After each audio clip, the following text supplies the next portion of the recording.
This program is part of American Graduate. Let's make it happen.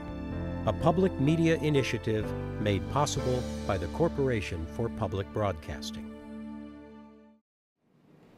You might not be able to tell now, but a few years back, Madison McCarthy was ready to give up. It's surprising considering the senior at Renaissance High School in Springfield is a straight-A student and a mentor to inner-city kids. So 7 times 7, you would add 7. But Madison says she had her reasons. She says she was let down by people she loved. In 8th grade, a hard enough time for any adolescent, she was placed in foster care.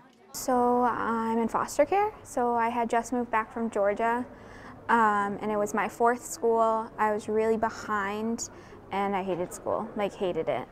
By her sophomore year, she was ready to drop out of high school.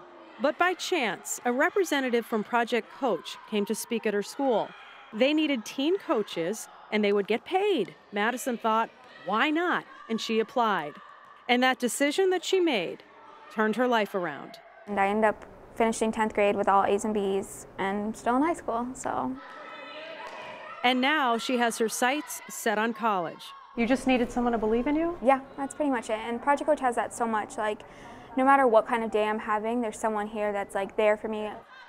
Project Coach, a program based at Smith College in Northampton, began 10 years ago. The way it works is by employing inner-city high school teens from Springfield, training them to be coaches, and having them mentor younger kids from Brightwood Elementary, Gerena, and Lincoln Magnet Grammar Schools.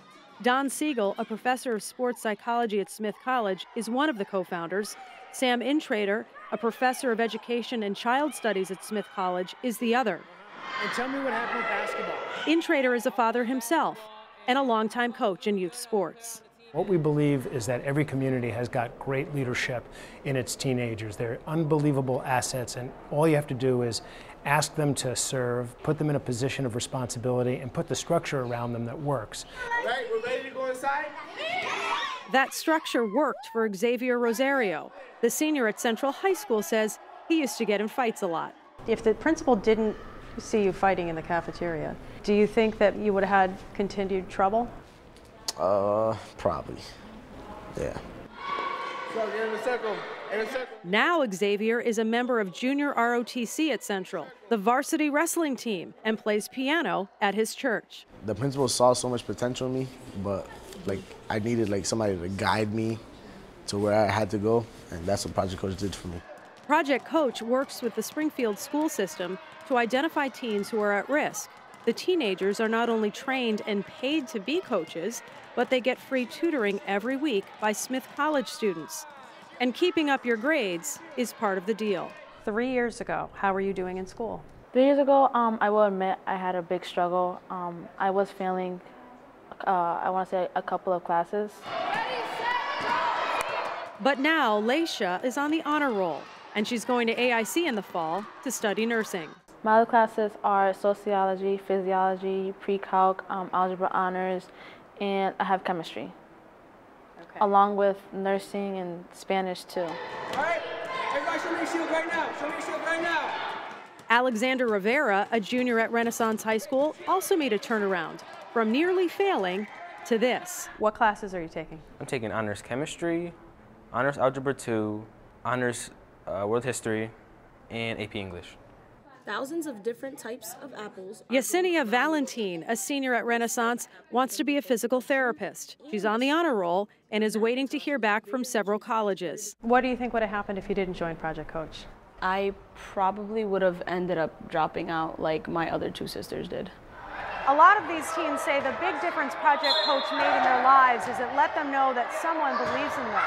Their mentors told them they could succeed in school, they could go to college, law school, med school, and now these teenagers want to return that favor and inspire these younger ones. Madison, who says she often felt alone in the world, wants to be a doctor and wants to be there for these kids as well. I see kids who have similar situations or have families that are broken, and it's easier to connect with them. I can say, hey, listen, I know what you're going through. It's okay. Things are gonna be okay, I promise. Good job. Alexander, who says he's also had a tough go of it, wants to lead by example for the kids who look up to him. We try to tell them to do better, but if we're not doing well for ourselves, how can we do better for them? You know, I just don't want to be a hypocrite at all. And I'm going to protect myself as I dribble. Taylor Hedges, a Project Coach Fellow, is getting her master's degree in elementary education at Smith College. She says it's a privilege to mentor these teens. Their victories are my victories. When they succeed, I kind of feel that proud, you know, exciting feeling for them. And the success is contagious, not only on the basketball court, but in the classroom and in life. All of the teens who participate in Project Coach graduate, many with honors. How do we know when to pass? I've been in Springfield my whole life, and there's not a lot of positive influences around here. It feels great being able to give back and see these kids growing up. We're giving hope in our community. 1, 2, 3.